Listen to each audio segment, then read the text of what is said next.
ننګرهار کې د شپږ ورونو زړه بدوالی ختم او ورورولي بیا پر ځای شوه. د ننګرهار بټي کوټ او شینوارو لوی ولسوالۍ فعلي اوسیدونکو پاچایانو لوی کورنۍ 12 کلن خپل منځي زړه بدوالی د قومي مخورو او منځګړو په هلو ځلو پای ته ورسید. نن د جمعې مبارکې ورځې په سهار د بټي کوټ ولسوالۍ اړوند نواقیلو سیمه کې د همدې روغې جوړې له امله غونډه جوړه شوې وه چې په کې د اسلامي امارت مسؤلینو سربیره ګڼ شمېر قومي مخورو، علماء کرامو او عامو خلکو ګډون کړی و.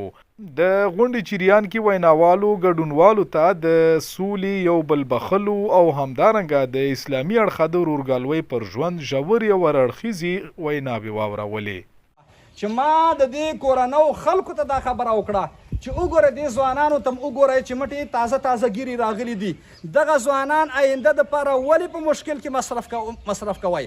داسې یو عمل ترسره کړئ چې دغه ځوانانو عمر په هغه عمل کې ترسره شي چې پس ته مرګه تا ته هم ګټه ورسېږي. د دې زړه بدوالي د ختمېدو په اړه دوه ورونه حسن پاچا او محمد حسن پاچا وایي خوښ دي چې خفګان له منځه لاړه او له منځګړو هم مننه کوي.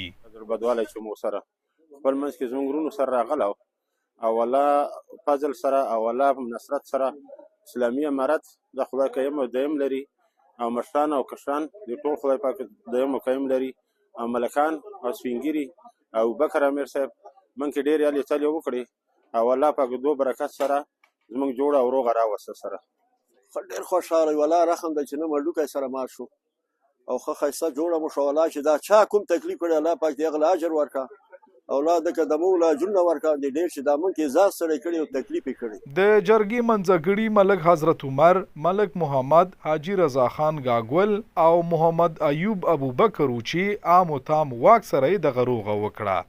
د دوی له ډلې 2 تنو حاجي گاګول او محمد ایوب ابوبکر وویل له 3 میاشتو هلو ځلو وروسته نن په دې وتوانید چې دا ورونه په یو ټغر سره د ورورولۍ په فضا کې کینوو.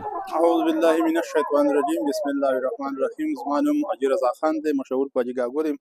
دا چې دغه باچیانو د خپل منځ کې د شپږ ورونو معامله وه او د 10 کلونو 12 کلونو دې پلو وه او تقریبا 4 میاشتې وشوې چې په دې کې موږ دغه 4 کسه منځګړي چې محمد ایوب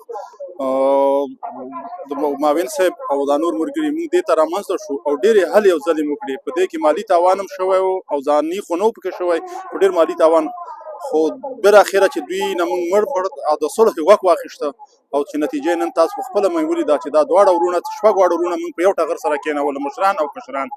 نو موږ د دوی نه هم ډېر خوشحاله یو چې زموږ دا غوښتنه یې ومنله. باچیانو نه موږ ډېر راضي یو. د دې تقریبا د 12 کلونو را دې خوا د دوی مشکلاتو تاویل او ماویل او کته او پورته ډېرې کیسې وې پکې.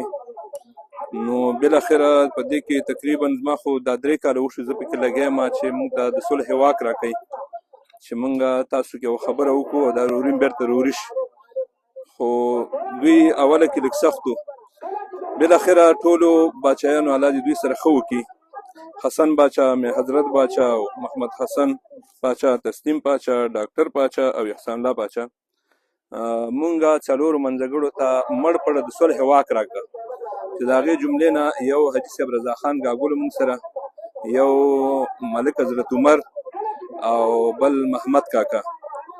نو الحمدلله په دې باندې وتوانېدو چې دا خلک په یو ټغر باندې کینو او د ورورولۍ فضا ورته رامنځته کړو. دیني عالم امین ګلاب ویل په اسلام کې د سولې کار ته خیر او ښه ژوند ته د ورورولۍ مقام ورکړل شوی دی.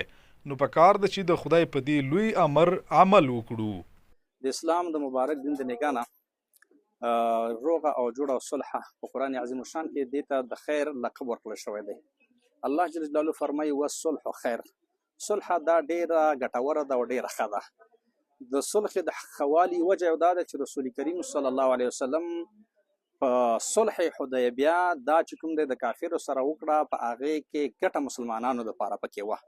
نو چې د وجې د نبي کریم صلی الله علیه وسلم صلح کړي وي د کافر سره کړي وي په هغې کې مصلحت د مسلمانانو نو پوه شه چې دواړه طرفه چې مسلمانان وي هغوی مابین کې صلح راشي هغه به په طریقه ولا سره په هغې کې ډېر مصلحت او ډېره ګټه به کې پرته وي. صاحبه د ننګرهار جنایي جرمونو سره د مبارزې عمومي مدیر قاري صفت الله حامد ویل چې اسلامي امارت د ټولو هغه قومي مخاورو د فیصلو ملاتړ کوي چې ولس کې بدبیني او لانجې ختموي. دې کې شک نشته چې زموږ ولسي قومي مشران دا په اسلامي او ټولنه کې رالوی شوي دي او اکثرا د اسلامي اصول او اساساتو نه باخبره مشران او قومي مشران دي. نو د دوی هغه پرېکړې چې په ولسونو کې کوي چې موږ تاسې ورته په عامه اصطلاح کې یا په شرعي اصطلاح کې ورته صلح وایو، اسلامي نظام د دې تر شا کاملا ولاړ دی او ملاتړ یې کوي او ورسره ژمن دي دې باندې آینده لپاره انشاءالله چې د خپلو قومي ولسي مشرانو هغه صلح او پرېکړو ته چې هغه زموږ ملي او عنعنوي کلتور او رواجونه دي اسلامي امارت تر شا کلک ولاړ دي. د یادونې وړ ده چې د اسلامي امارت له راتګ سره په ډیری سیمو کې ګڼ شمېر ولسي دښمنۍ او لانجې د قومي مخورو په هلو ځلو په دوستۍ بدلې شوي دي چې وروستی یوه یې د شینوارو په پیښه سیمه کې وه.